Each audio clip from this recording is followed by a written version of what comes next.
Que satisfação é ser justo em Cristo, não mais em Adão, mas em Jesus Cristo. Uma nova vida, a vida de Cristo.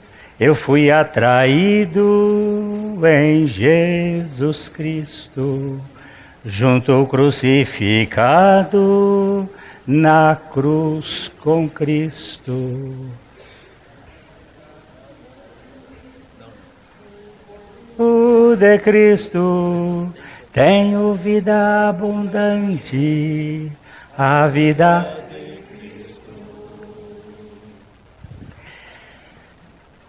Por que Caim matou Abel?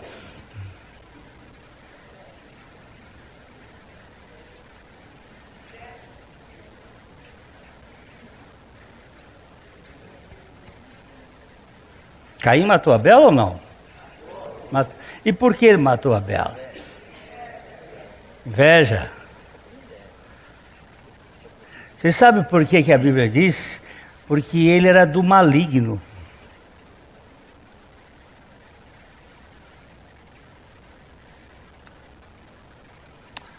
Existem duas pessoas no mundo, os de Deus e os do maligno.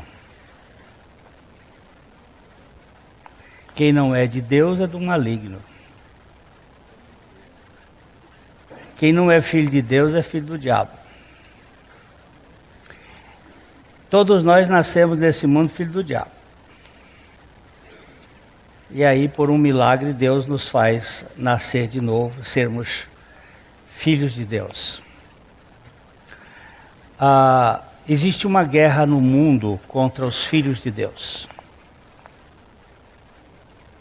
Essa guerra é invisível, às vezes é visível.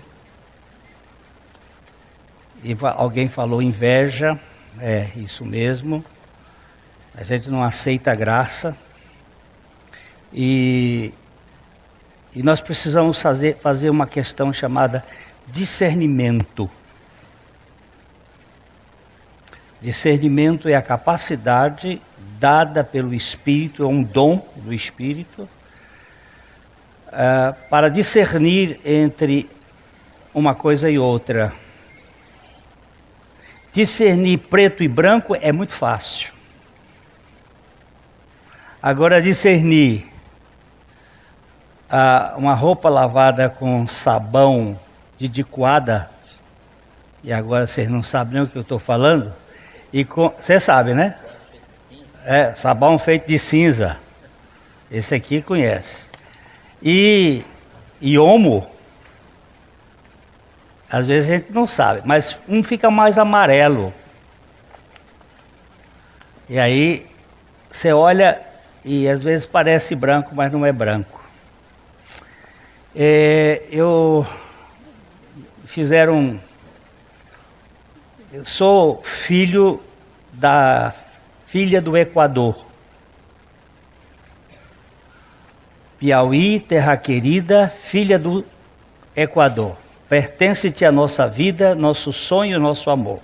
As águas do Parnaíba, rio abaixo, rio arriba, espalham pelos sertões e levam pelas quebradas, pelas várzeas e chapadas, seu canto de exaltação. Eu sou filho do Nordeste, rústico, criado no facão. E aí vim para a cidade e estou sendo politizado, ainda não tem muita coisa, me fizeram agora ter um blog. Para poder atender a quantidade, não é Facebook. Eu tenho pavor de Facebook. Mas o blog é um sistema que vai poder comunicar, chama-se valeestreito.wordpress.com. Neste Vale Estreito a gente faz postagens e ele sai multiplicando. Sexta-feira eles colocaram um texto, em menos de uma hora tinha tido 90 acessos e uma moça disse assim: eu estou desde 95 na igreja e muito me decepcionei com a igreja e também me decepcionei comigo mesma. Estou num mundo sem esperança, mas agora estou ouvindo essa mensagem que está clicando a esperança. Um Deus que se importa por gente que não tem importância. E é interessante que naquele momento os meninos estavam me mostrando que tinha gente clicada na Holanda, na Inglaterra, nos Estados Unidos, no Paraguai, no Brasil. É um negócio muito ligeiro, muito rápido. E nós precisamos afinar a acuidade, porque uma das coisas que mata mais gente hoje no mundo é a água. Não é falta d'água, é água sem tratamento. Eu quero que vocês saibam que Londrina é uma das cidades que melhor tem qualidade de água no Brasil. Londrina e Campinas são cidades de qualidade excepcional de água. Mas nós temos muita gente bebendo barro e bebendo cole fecal. E morrendo por água. Doenças que são adquiridas por causa de água poluída. E nós precisamos de água pura. Nós temos a Chácara Canaã, que tem um poço. Se vocês quiserem, de vez em quando vão lá e peguem aquela água que é tão boa quanto a água cristal, binalba, hein? Alguns, o Hélio faz e alguns fazem, uma água excepcional. Nós temos 103 metros de profundidade num poço, dos quais 90 é de pedra. É na pedra. Quando foi cavado aquele poço, eles mudaram algumas vezes aquele negócio, ficava tão vermelho, aquele furador, porque era pedra pura, aquela broca. Obrigado. Por que eu estou dizendo isto? Que a gente tem hoje uma igreja que não só se reúne aqui, ela se reúne em vários lugares. Ela está nas casas, ela está espalhada pelo Brasil, pelo mundo. Nós temos irmãos agora, nesse momento, em Londres, reunidos. Temos irmãos na Flórida, na Virgínia, no Paraguai, por o Brasil afora. E uma coisa que é importante que tenhamos em mente, que o Senhor nos dê, é a clareza de que estamos tratando com água limpa. E não dando às pessoas água poluída. Um evangelho da suficiente graça de Jesus Cristo. A nossa secretária, não sei se ela hoje está aqui, a Lucimeire, ela me disse assim: pastor, explica melhor. Às vezes o senhor fala sobre humanismo e cristianismo e a gente não está sabendo distinguir. Algumas pessoas me perguntam. E o Espírito de Deus me trouxe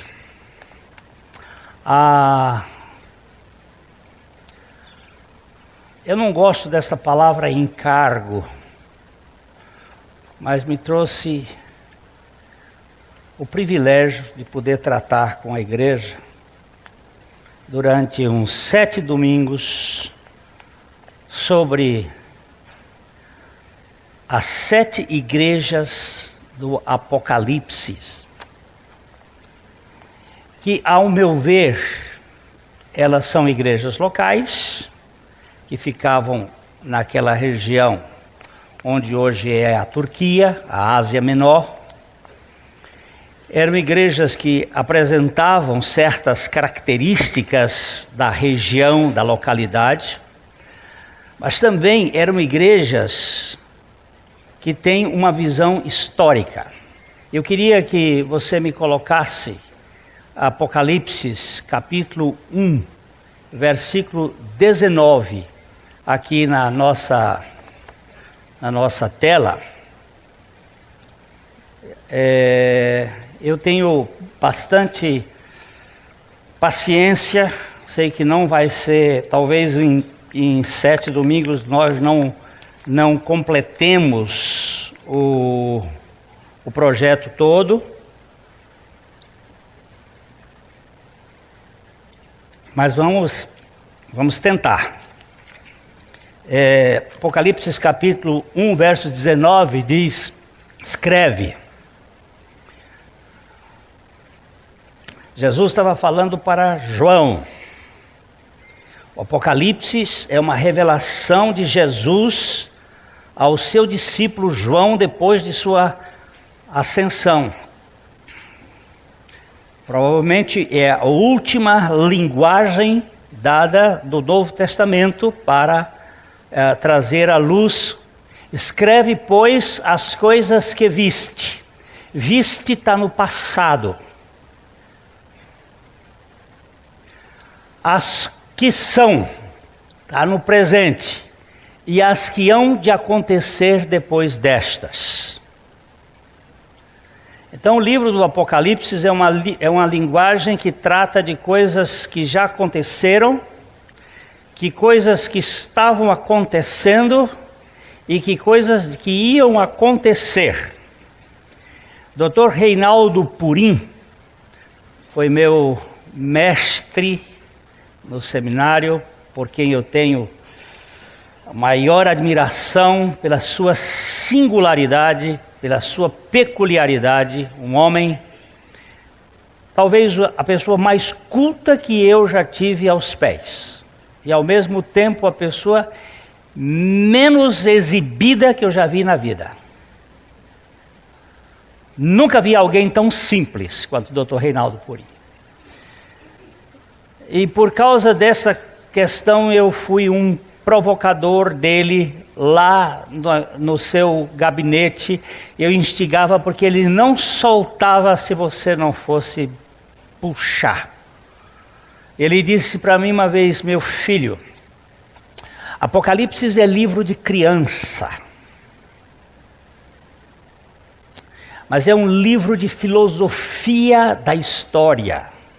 É a semente da história. Tudo o que Deus quis contar a João sobre o que ele tinha visto e sobre aquilo que estava acontecendo naquele tempo e aquilo que ia acontecer no futuro. Ele deixou toda a semente plantada ali. É um livro para que a nossa mente não se perca, mas para que o nosso coração se enriqueça. E eu tenho lido várias vezes Apocalipse, muitas vezes eu não entendo nada, mas eu tenho visto que é muito rico. No capítulo 2, vamos pegar o capítulo 2, versos 1 a 7, vamos ler e depois nós vamos entrar no nosso boletim. É a primeira igreja. São 7 igrejas que, de acordo com uma boa parte de intérpretes com base histórica e filosofia da história, creem como eu creio, ou eu creio como eles creem, de que este livro está contando, estas cartas são períodos históricos também. Não só eram igrejas locais, como na cidade de Éfeso, a primeira, depois Esmirna, depois Pérgamo, depois Tiatira, depois Sardes, Filadélfia e Laodiceia, com nomes identificando o perfil de cada igreja e o perfil da história da igreja, o que ia acontecer durante a história. Seria mais ou menos uma sinopse, a palavra, né, Jorge? Uma sinopse.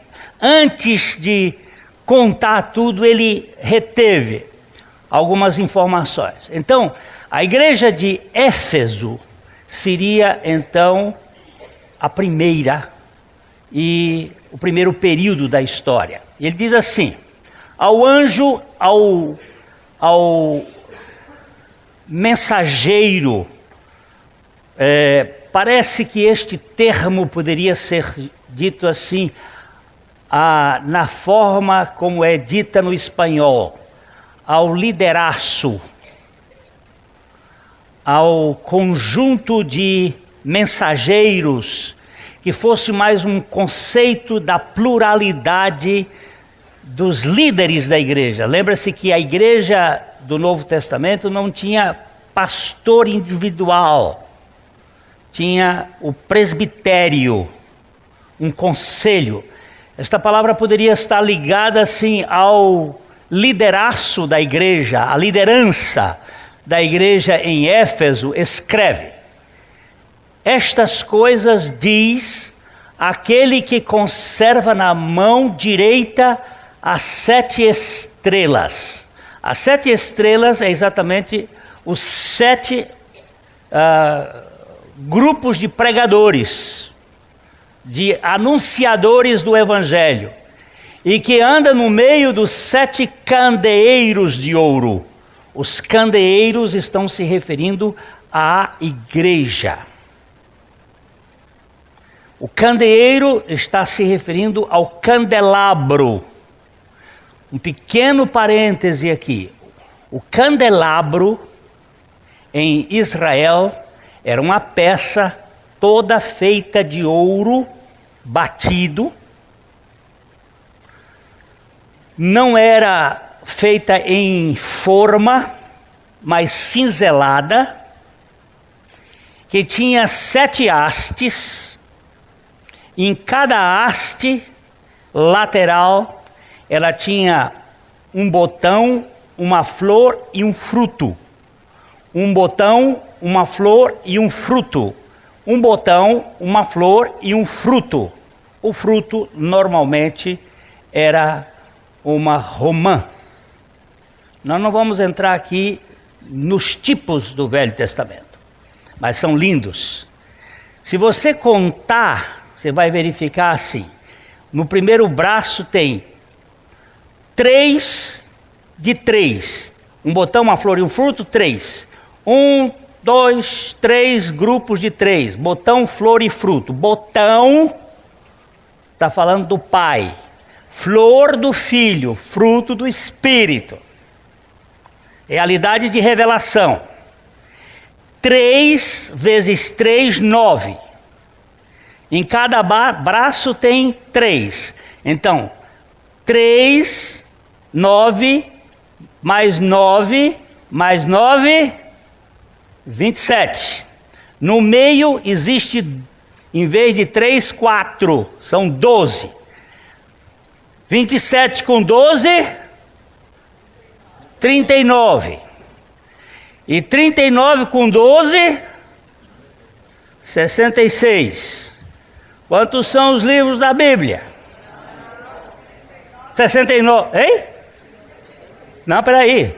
39 com 27. Perdão. 39 com 27. 66. Quantos são os livros da Bíblia? 66. O candelabro está falando da revelação.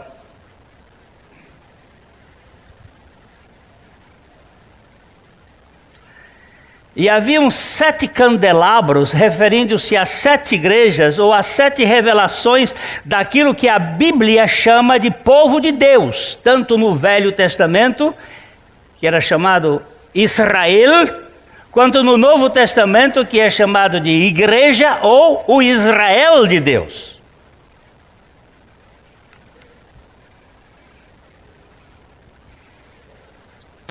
Então, ele está mandando escrever, ele se identificou quem é que está dando essa ordem. Verso 2. Eu tenho que andar rápido. Verso 2. Conheço as tuas obras. Preste bem atenção. Quando você estiver lendo o livro da Bíblia, quando você tiver tempo para ler a Bíblia,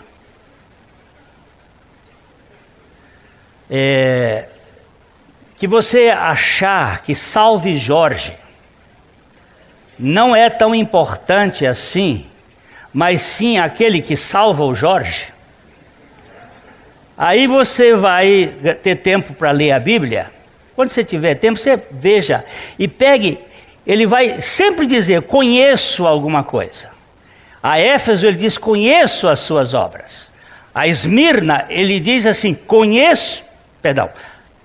Esmirna ele diz assim, conheço a tua tribulação. Ele muda. A Pérgamo, ele diz, conheço, e agora? Por favor, Pérgamo é logo em seguida de Esmirna. Quem está com a Bíblia aí? Conheço o lugar onde habitas, que é a sinagoga de Satanás, que é o lugar de Satanás. Depois as outras todas ele diz, conheço as tuas obras, conheço as tuas obras, conheço as tuas obras, conheço as tuas obras.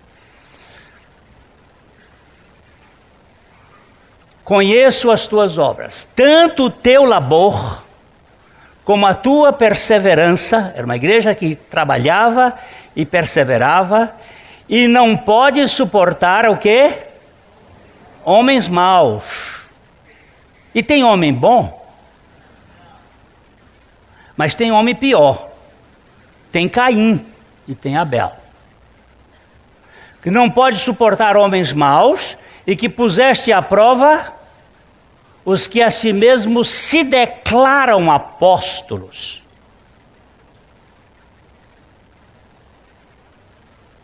Ele pode ter um chapelão ou um chapeuzinho, não tem problema. Declarou-se apóstolo. Lá já tinha essa turma. Se declaram apóstolos, mas não são. E os achaste o quê? Mentirosos. A igreja percebeu isto. Terceiro versículo. E tens perseverança, uma igreja que persevera. E suportaste provas por causa do meu nome, e não te deixaste esmorecer.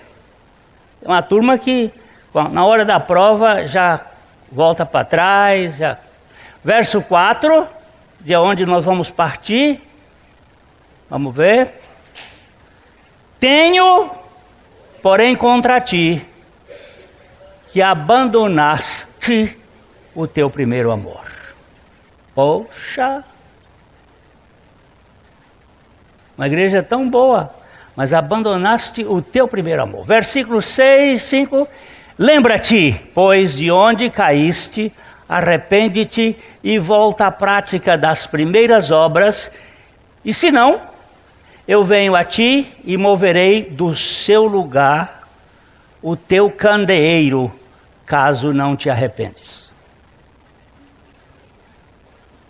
Eu vou dizer para você, essa igreja desapareceu. Das 7 igrejas, 3 desapareceram e 4 perduram. Vamos para frente. Tens, contudo, a teu favor, que odeias as obras dos nicolaítas. nós vamos saber um pouquinho quem são essa turma. As quais eu também odeio. Jesus está dizendo, eu odeio Nicolaos. Depois a gente vai dizer. E o verso 7 terminando, quem tem ouvidos, ouça o que o Espírito diz às igrejas. Ao vencedor, dar-lhe-ei que se alimente da árvore da vida, que se encontra no paraíso de Deus. Começa por comida. Se o pecado começou com comida, a restauração também começa com comida. No pecado o homem comeu da árvore da ciência, do bem e do mal, e na restauração ele come da árvore da vida. Agora, de retorno, pega seu boletim, de retorno ao primeiro amor e às primeiras obras.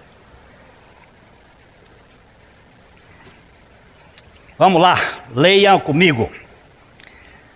Tenho, porém, contra ti que abandonaste o teu primeiro amor.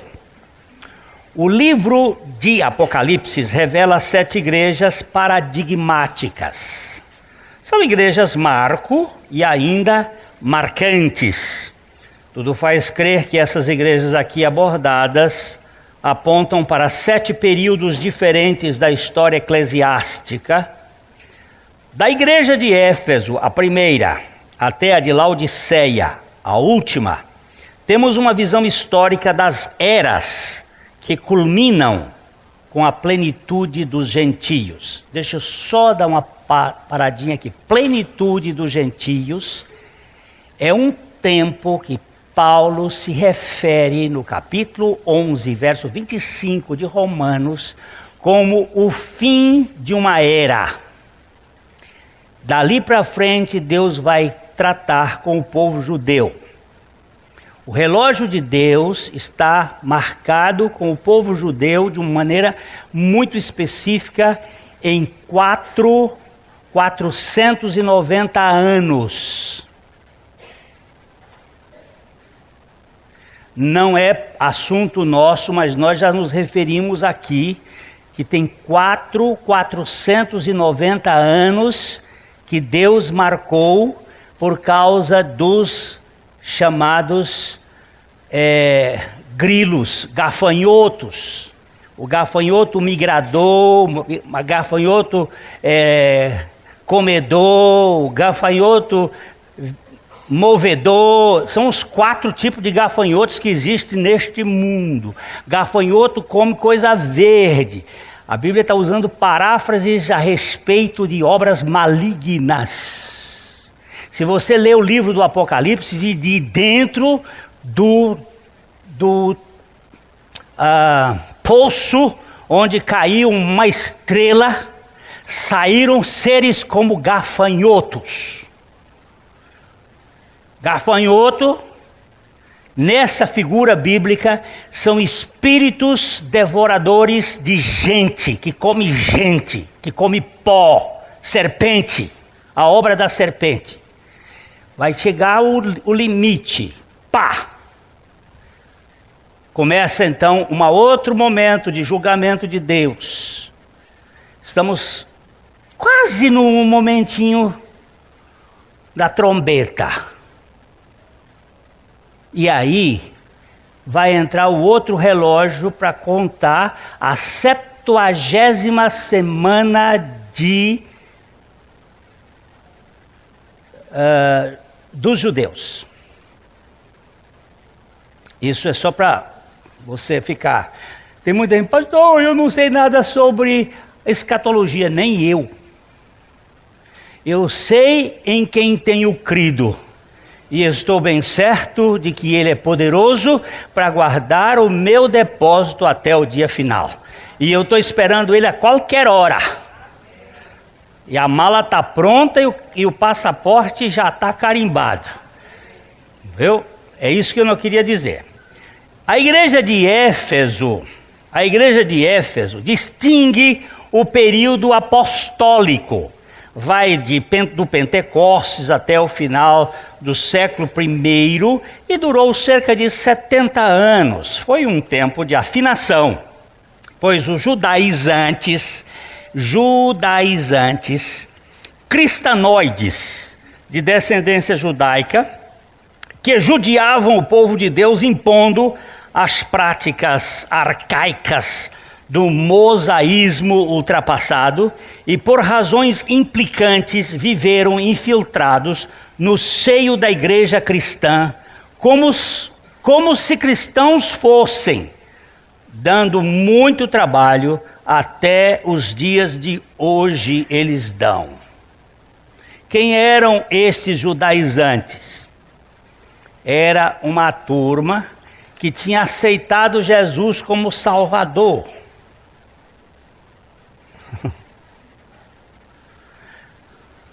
Eu queria que vocês lessem um livro de Dionísio Pape, Jesus Cristo é o Senhor. O sujeito leva a mão e vai lá na frente e aceita, mas ele quer Jesus apenas como um negócio que ele leva debaixo do braço e ele faz dele o que ele quer. Jesus não é simplesmente Salvador, ele é Senhor. E esses judaizantes, eles têm cara de cristão, têm jeito de cristão, têm pele de cristão, mas têm coração de lobo.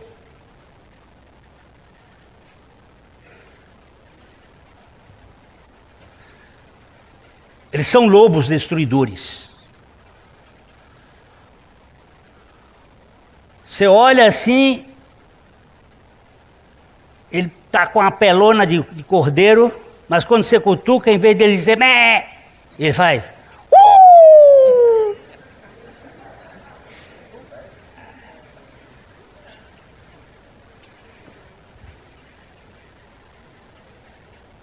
Os apóstolos e a liderança daquele período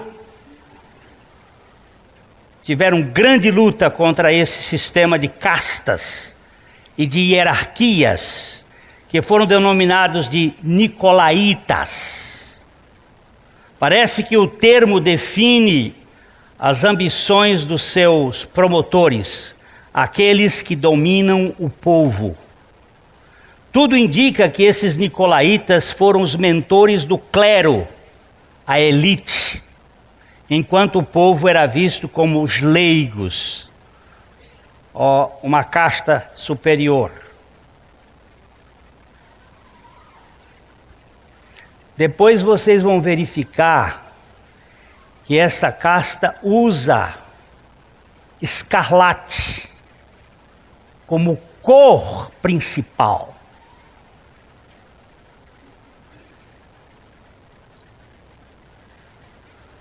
Não confunda a abóbada celeste com a abóbada celeste.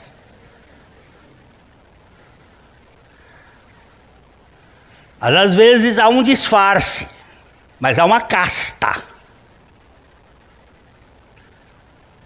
Depois muda um pouquinho. Mas não vou falar disso.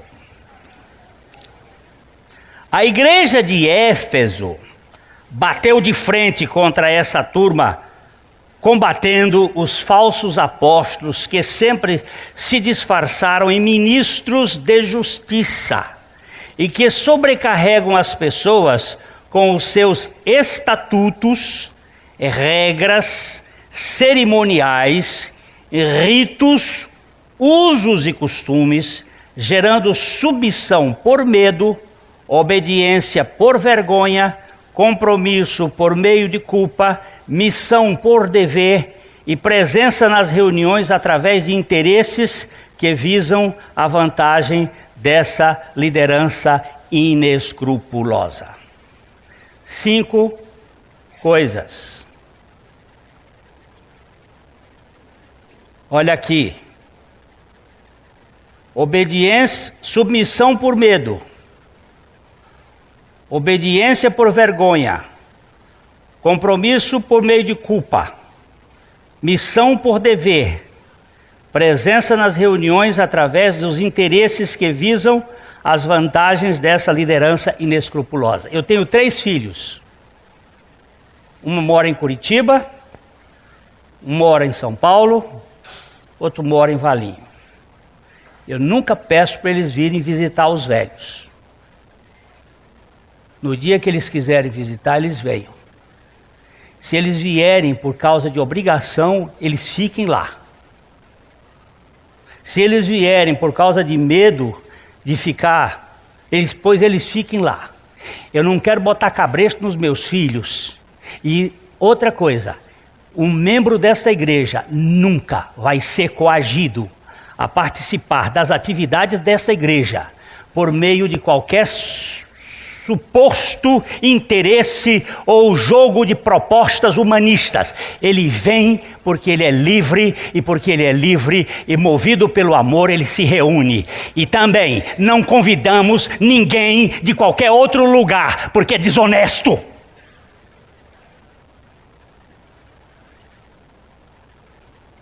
É desonesto. Cada um que pesque no seu aquário. Paulo diz assim: eu não entro no terreno alheio. Eu não chovo onde já choveu. Essa igreja tem passado por grandes lutas. E nós precisamos entender que a obra de Deus é feita por Deus. E pela graça de Deus. Estão tirando gente da igreja. Que tirem. Eu não vou buscar. Não vou usar de nenhuma artimanha. Sabe por quê? Porque os do Senhor ninguém toca. Ninguém vai ficar confundido, não. Eu estou falando de coração. Eu vou abrir meu peito nesses estudos aqui. Igreja. Essa igreja foi uma comunidade firme e valorosa, mas escorregou num ponto fundamental da fé genuína. Sabe o que foi? Abandonou o primeiro amor. O que isso significa? O início da tragédia de Laodiceia. Se houve o abandono do primeiro amor em Éfeso, em Laodiceia Jesus já estava onde? Do lado de fora da igreja. O progresso desta confusão foi lento, sutil, até a fortaleza de Anu. O humanismo tomou conta da igreja, onde a justiça é do povo e não de Cristo.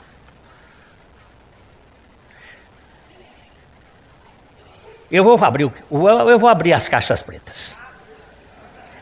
Quando aquela moça ficou grávida, há N anos atrás, eu recebi um punhal aqui no meu pescoço, de uma liderança que está preocupada mais com a barriga da moça do que com o pênis do rapaz.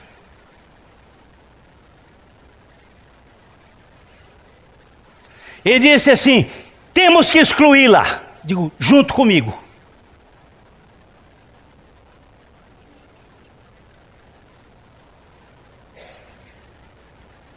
Porque eu creio na restauração que é feita por Jesus Cristo. E quando eu vejo essa moça hoje aqui na igreja, sendo o instrumento de Deus que é, eu olho para trás e disse: Senhor, vale a pena a gente caminhar com falido. Vale a pena. Porque Deus recupera o que cai. E não expõe a vergonha. Ninguém. Eu digo para você, se minha filha ficar grávida, eu não conto para ninguém, eu vou cobri-la. Eu vou cuidar dela. Como Deus faz, que com amor Ele cobre multidão de pecados. Ele não expõe a vergonha a ninguém.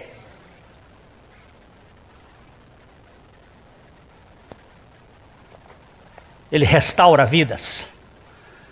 Eu gosto muito de Dr. Tozer quando ele disse o seguinte: quando estavam lhe dando um prêmio uma honra ao mérito, ele de cabeça baixa, e aí no final ele levantou-se e disse assim: meus irmãos, se vocês soubessem quem eu sou de verdade, vocês não me dariam essa honra, porque vocês só me conhecem pela casca, mas como Deus sabe quem eu sou de verdade, Ele me dá a sua graça.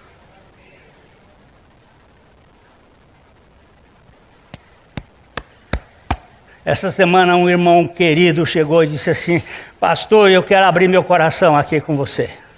E aí soltou tudo quanto era gato e sapato. E naquele momento nós vimos o poder da restauração da graça de Deus. Nós estamos trabalhando com homens para sair da moita. Porque tem uns que ficam atrás da televisão vendo filme pornográfico. Quando a mulher mexe na cama, ele diz: muda de canal.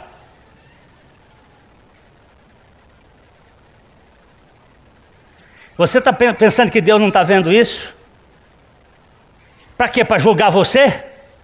Não, para salvar você.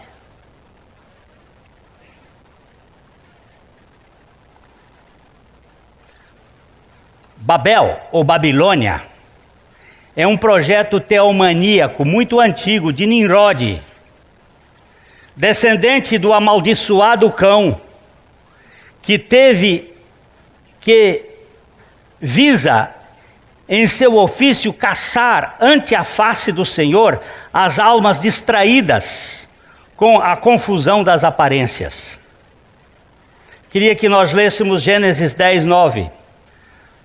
Foi valente caçador diante do Senhor, daí dizer-se como Nimrod, poderoso caçador diante do Senhor. O que é que ele caçava? Almas, vidas, diante do Senhor. Caçando vidas. O império das trevas, sobre os efeitos dos holofotes luciferianos, engana com astúcia os incautos, e as suas mentiras humanitárias podem confundir os tolos. Gênesis 10, 10. O princípio do seu reino foi Babel, Erech, Acade, Calné, na terra de Siná. O que você vai ensinar agora aqui? Eu vou ensinar um negócio bem interessante. Isso aqui é uma espécie de código. O irmão, lê isso aqui, irmão. Nós estávamos conversando ali dentro. Lê esse versículo. O princípio do seu reino, o princípio do reino de Nimrod, foi Babel, Erech, Acade, Calné, na terra de Siná. Professor Jorge Cerneve, professor de História, ele vai dizer assim: Glênio, aqui são cidades. Cidades, perfeitamente. Cidades da região de Nínive, da região da Babilônia. Só que por trás desses nomes, ações que estão por trás, ações invisíveis. Agora vamos ver aqui. Decifrando o enigma por meio dos nomes das cidades e os seus significados. O que significa Babel? Quem é que vai botar o nome de uma cidade de confusão? Olha só. Onde é que você mora? Moro nas confusões. O que você é? Um confusionista. Confusão. Erech. O que significa Erech? Longo. Acade. Sutil. Calné. O Deus das trevas. Siná quer dizer o quê? Entre dois rios. Mesopotâmia. Ou seja, Nimrod significa rebelião. O nome Nimrod significa rebelião. Rebelião que promove uma confusão. Babel. Longa. Erech. Sutil. Acade. até a fortaleza de Anu, Calné, que promove uma confusão longa e sutil até a fortaleza de Anu, na terra da Babilônia, caçando as almas ante a face do Senhor. O humanismo furta a confiança de Deus e promove a autoconfiança. Faltou aqui um pedaço. Promove a autoconfiança.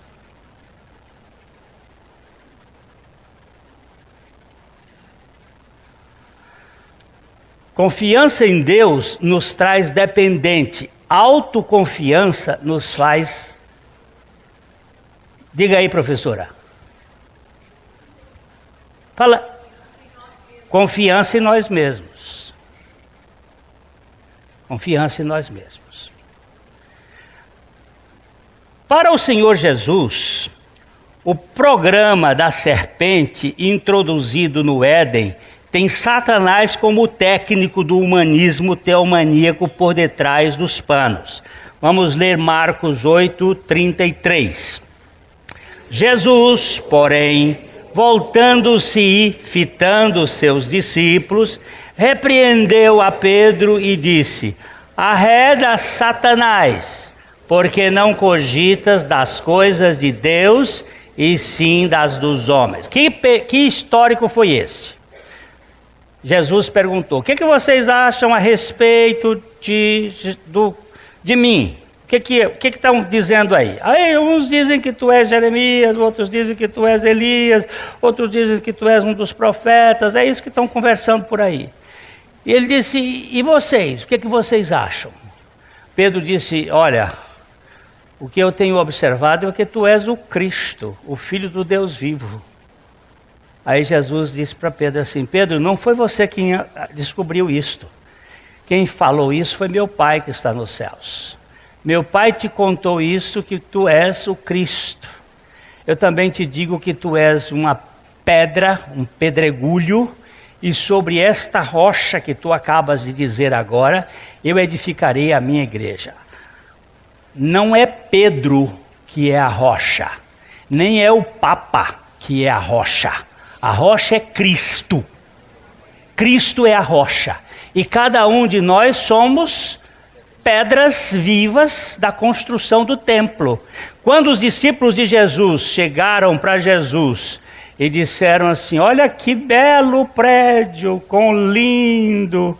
Jesus olhou para aquele prédio e disse assim: não vai ficar pedra sobre pedra que não seja derrubado, porque o templo que eu vou morar será templo feito de pedras vivas, que eu mesmo vou lapidá-las. É uma outra pedra. Eu não quero essas aí não, que essas aí é pedra morta. Não quero esse negócio desse templo de vocês não, que isso aí é mentira. Eu quero um templo. Então, Pedro, depois de dizer isso, Jesus disse: eu vou para a cruz, eu vou morrer, e depois de 3 dias eu vou ressuscitar. E Pedro chamou Jesus à parte, numa reunião particular, numa segunda-feira. Estou falando aqui das reuniões particulares das segundas-feiras e das quintas-feiras no mundo dos obscuros. E aí, Jesus, o senhor não pode fazer isto, o senhor não pode. Aí Jesus olhou para os discípulos, fitou bem em Pedro e disse: esse sotaque eu sei de quem é. Arreda-te, Satanás, porque tu cogitas das coisas do homem e não das coisas de Deus. Quem é o técnico da seleção brasileira atualmente? Felipão. E quem é o técnico da seleção do homem? Quem é o técnico que quer você cheio de glória e de honra, coroado? Quem é o técnico que quer você com todos os méritos e defesa perante... Você sabe quem eu sou? Quem é esse técnico? Satanás. Todas as vezes que você tiver direitos, Satanás vai dizer assim: não se humilhe. Defenda-se. Você não é... Você é o cara. Você é o cara. Você não é baba de sapo. Você é um... É aí que a gente acha.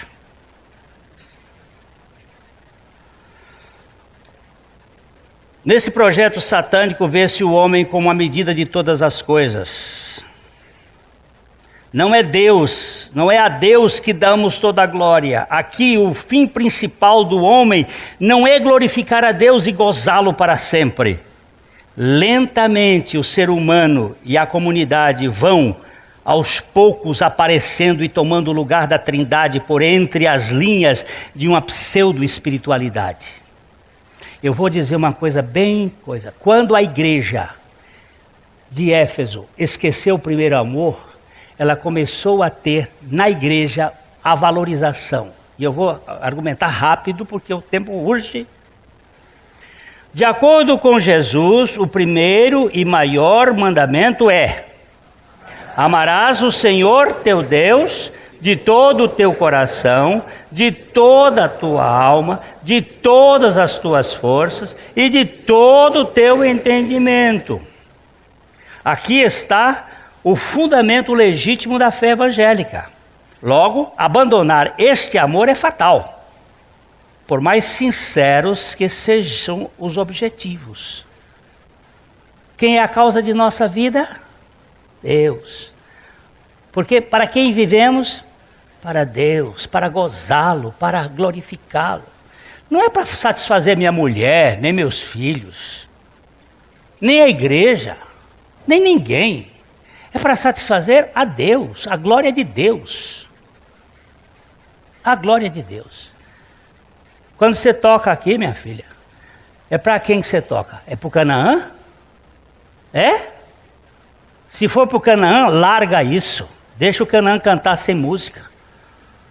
Se é para a glória de Deus, quando vocês cantam aqui, é para quê?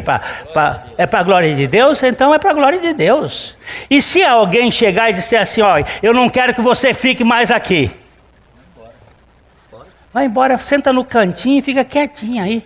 Diz assim, vou lavar pé. Eu quero que vocês leiam, procurem aí. Eu acho que deve ter. Queríamos ver a Jesus. É um livrinho de Roy Hession. Queríamos ver a Jesus. É um escritor inglês que escreveu lá em 1950. Queríamos ver a Jesus. Ele diz, toda vez que você for tirado de uma missão na igreja e você ficar bravo, é porque você não estava servindo a Jesus, você estava servindo a você mesmo e aos seus objetivos. Mas se você ficar lá dizendo assim, deixa eu lavar o seu pé, Valdir, aí a gente vai começar a pensar. Eu preciso ser desconstruído nisso, meu irmão. Quando a igreja de Éfeso tropeçou na primazia do amor a Deus acima de tudo e de todos, caiu na confusão do amor a si mesmo. Tanto o amor ao próximo como o amor a si próprio têm o mesmo peso e confusão, se eles não forem precedidos deste amor supremo a Deus. Tornar secundário o primeiro amor é a porta de entrada a todo engano e confusão na história do povo de Deus. As maiores heresias são construídas nesse terreno. Santo Agostinho tem um pensamento apropriado para esse momento. Ama e faz o que quiseres. Se calares, calarás com amor. Se gritares, gritarás com amor. Se corrigires, corrigirás com amor. Se perdoares, perdoarás com amor. Se tiveres o amor enraizado em ti, nenhuma coisa senão o amor serão os teus frutos. Quando um pai corrige um filho com amor, mesmo que doa, o filho sabe, meu pai me corrigiu com amor. Naquele tempo, quando o pastor podia usar a vara, hoje não pode mais, o Moody pegou um moleque que ele pregava para ele, dando rapadura para ele comer na rua durante o dia, porque não tinha essas coisas de bombom e de coisa, dava rapadura. O Moody tinha 2,5 metros e pesava 180 quilos. Você imagina que o tamanho de pastor era esse. Meteu a cabeça do moleque aqui e mandou os irmãos cantarem o hino Alvo Mais Que a Neve, bem alto, arrancou a cinta e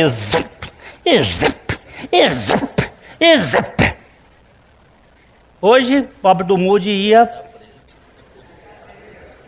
O menino, depois de uns 2 meses, chegou na igreja confessando, dizendo assim: meus irmãos, se não fosse aquela surra do pastor Moody, eu não sei para onde ia. Foi aquela surra bendita que ele me deu, que lavou meu coração. Você sabe que às vezes a falta de uma taca prova que você não ama? Porque o pai que ama corrige? Esses filhos que andam mandando em pai por aí, é pai que não ama.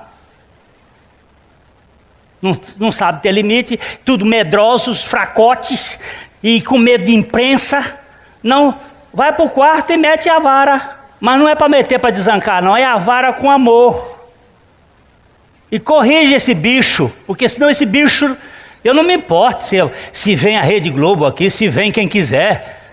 Porque nós temos que andar segundo diz a palavra de Deus.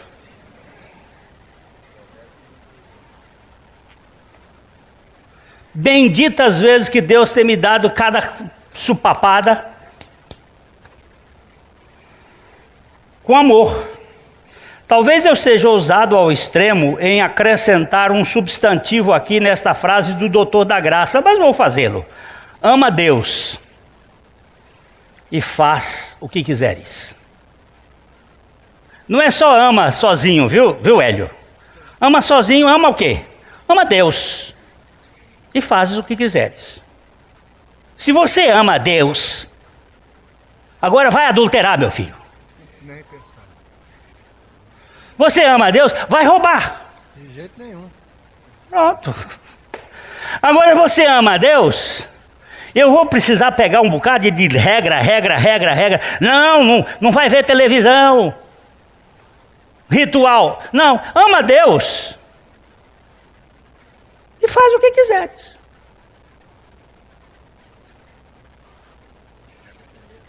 Hein? Na dependência dele. Talvez sim. Ama Deus e faz o que quiseres. Embora seja bem lembrar ainda, nós o amamos porque Ele nos amou primeiro. 1 João 4,19. Como pode a igreja de Éfeso abandonar o primeiro amor, se o seu amor veio do próprio Deus? Eu vou correr, viu? Até meio-dia a gente acaba. Agora, se você está com muita pressa, abre aí, doutor. Ô, diácono, abre a porta. A porta está aberta. The door is open. Não vai ficar aqui, por favor, preso, porque é feio sair. Pode ir. Os discípulos de Jesus foram saindo, porque ele estava falando demais, igual a mim. Eis uma questão bastante sutil. Ao amar preferencialmente o corpo de Cristo, pode-se cair na ilusão de que se está amando extensiva e intensivamente o próprio cabeça do corpo, Cristo. Admitindo-se que a unidade entre Cristo e a igreja, podemos tropeçar numa conclusão equivocada de um amor igualitário, mas cautela com a lógica. É verdade que ao amarmos a Cristo acima de tudo e de todos, amamos também a sua igreja com profundo amor. Mas o contrário não é verdade, pois quando amamos a sua igreja de modo preferencial, necessariamente não quer dizer que amamos a Cristo acima de qualquer razão. Aqui é que reside o grande risco da confusão humanista. É bem verdade, vamos ler 1 João 4,20. Se alguém disser, amo a Deus e odiar a seu irmão, é mentiroso. Pois aquele que não ama a seu irmão a quem vê, não pode amar a Deus a quem não vê. Parece que a contradição da tese. Parece, mas o amor procedente de Deus é a prova concreta de que, se amarmos o irmão, só os amamos com o seu amor, com o amor de Deus. É o amor de Deus que faz com que eu ame você, Valdir. Eu não tenho amor por você. Eu tenho interesse se você fizer as coisas do jeito que eu quero, eu faço bebê, mas para amar você, só com o amor de Deus, meu bichinho. E você para mim. O perigo de nos acostumarmos com o sagrado é perdermos o valor incondicional do amor de Deus para conosco. Ele nos amou primeiro e eternamente. Mas agora o grande risco é nos ficarmos acostumados com o sagrado, que acabamos longe desse relacionamento pessoal e inseparável com o próprio Deus, que nos ama com amor eterno e infinito. Deixa eu falar uma coisa, eu amo muito minha mulher. Ela não é uma pessoa perfeita, nós estamos aí casados há 40 anos, já tivemos tombos e levantas, amo muito essa mulher. Mas eu vou dizer uma coisa, ela não é a minha preferência, não. A minha preferência é Jesus. Eu amo muito meus filhos. Muito meus filhos. Mas você sabe de uma coisa? Eles estão em terceiro lugar. Primeiro está Deus, depois está minha mulher. Porque meus filhos vieram dela. Deixa eu dizer essa coisa que está Deus mostrando para mim. Os meus filhos não fizeram nada para receber o meu amor, mas minha mulher foi uma escolha.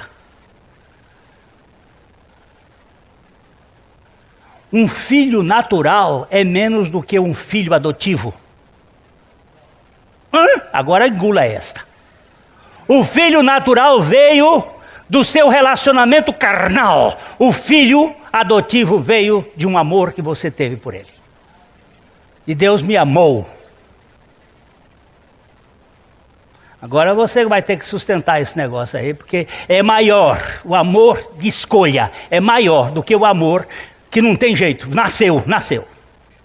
E eu vou dizer esse negócio. Você pode trocar sua mulher por outra, mas você vai trocar 6 por meia dúzia. E você talvez a meia dúzia que vier vai ser mais bichada do que a sua. E vice-versa. Eu não vou dizer, porque tem muita gente achando que... eu estou dizendo um amigo que estava no terceiro casamento, agora já acabou o terceiro. Ele disse assim: Glênio, se eu soubesse de que eu sei hoje, eu tinha ficado com a primeira. Eu digo, não, porque o problema não foi nem a segunda nem a terceira, o problema é você. Que não dá certo com ninguém. Agora, se você me perguntar assim, houve alguma vez que você teve vontade de divorciar da Carmita? Eu digo, tanto eu quanto ela.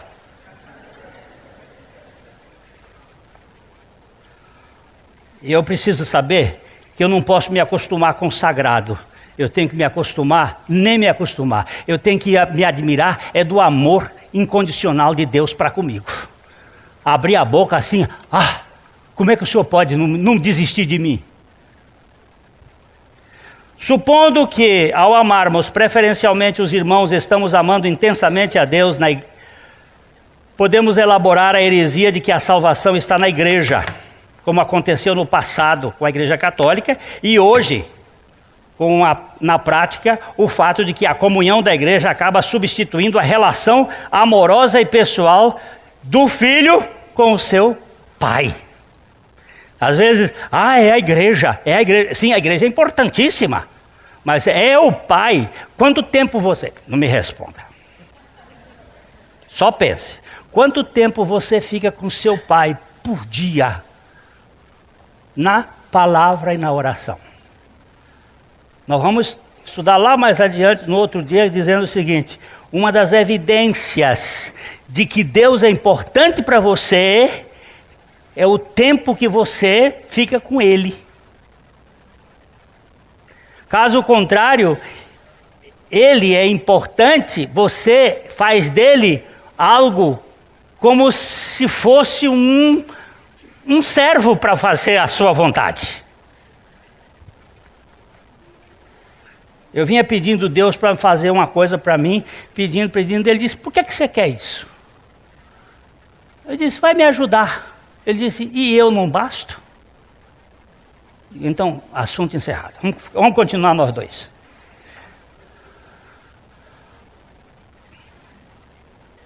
Como voltar à consciência desse amor na experiência dos filhos de Deus? A Bíblia mostra que Deus é a única fonte e a causa de toda boa dádiva. E ele jamais ficou estressado e nunca mudou. Vamos ler juntos Tiago 1,17? Toda boa dádiva, todo dom perfeito são lá do alto, descendo do Pai das luzes, em quem não pode existir variação ou sombra de mudança. Todo esse processo tem em Deus a razão, o meio e a finalidade. Sabemos que a vida cristã, do começo ao fim, é toda originada em Deus, promovida por Ele e vai totalmente para Ele. Foi assim que Paulo a definiu. Romanos 11:36. Porque dele, por meio dele e para ele são todas as coisas. A ele, pois, a glória eternamente. Amém. O homem natural encontra-se morto em delitos e pecados, sendo incapaz de crer, bem como arrepender-se. Tudo que é espiritual provém inteiramente de Deus. Portanto, o que ele ordena, promove e processa.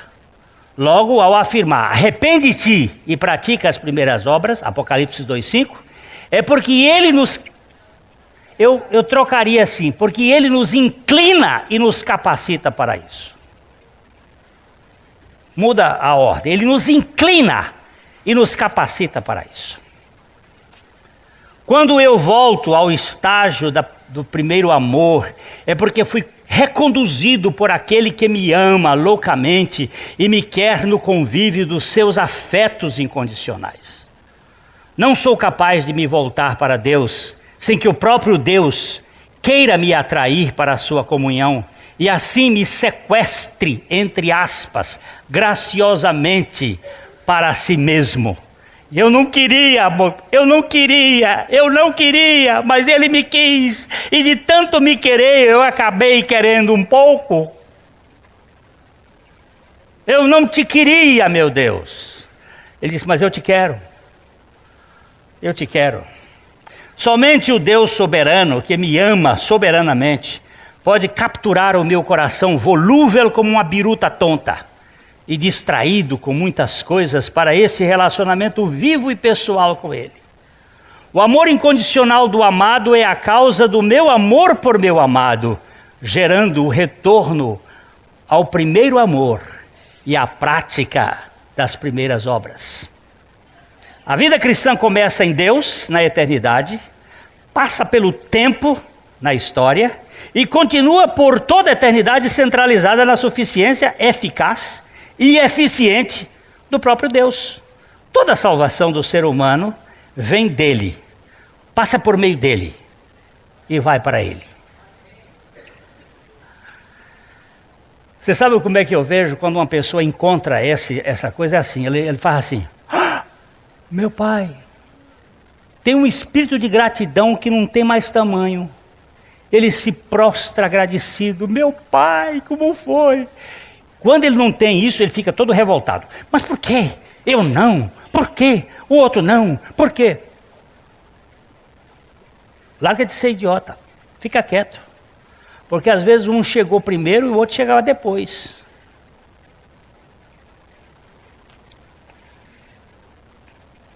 Nós precisamos entender que a Trindade é totalmente responsável por tudo que diz respeito à nossa caminhada espiritual de eternidade a eternidade.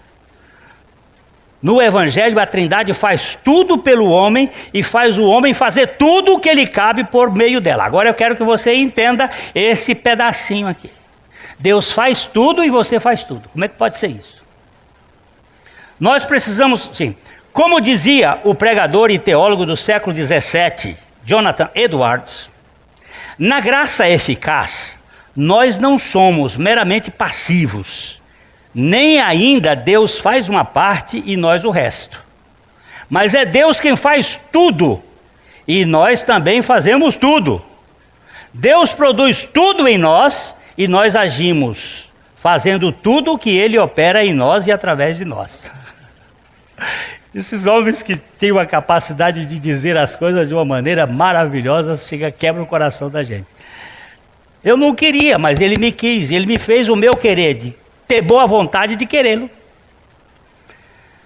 Uma vez que o Espírito Santo afirma pelo apóstolo Paulo em Filipenses 2,13, porque Deus é quem efetua em vós tanto o querer como realizar segundo a sua boa vontade, então Edwards acrescenta nesse processo da graça eficaz: Deus é o único autor e fonte adequada, e nós somos somente os coautores ou coadjuvantes desta fonte. Assim, nós somos, em diferentes aspectos, totalmente passivos e totalmente ativos. Deus não vai forçar você a crer, mas Ele vai convencer você e conquistar você pelo Espírito Santo de tal maneira que você que não queria acaba querendo, porque Ele lhe convenceu a querer. Não fui eu que quis, Hélio. Eu não queria Deus, Hélio. Nem você. Você queria jogar bola. E feita de bexiga de porco. E que frustração que deu. Você queria o quê? Você não queria nada. Mas Deus disse assim: eu te quero. Não é verdade? Olha, Ele disse que quis ir para o mundo, mas o mundo não recebeu. Por quê? Porque o Senhor queria Ele para Ele. Ele disse: vem cá você para mim.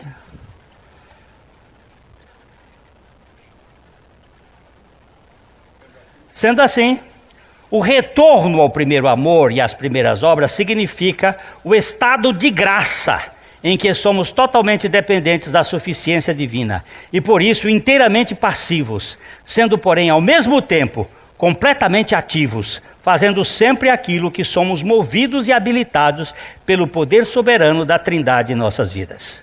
Tem gente que diz assim: eu só vou quando o vento soprar. Mas o vento está soprando e você não está percebendo.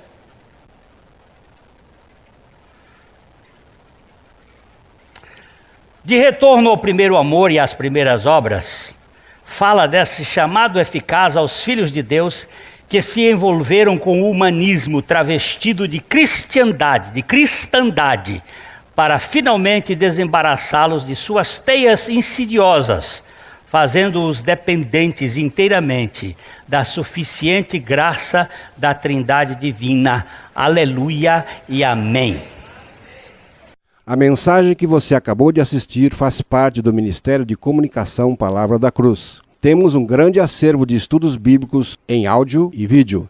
Distribuímos também gratuitamente o jornal mensal Palavra da Cruz. Entre em contato conosco pelo fone 0 operadora 43 3372 8900 ou pelo e-mail livraria@piblondrina.com.br. Visite-nos pelo site www.livrariapiblondrina.com.br ou acesse www.piblondrina.com.br. Graça e paz.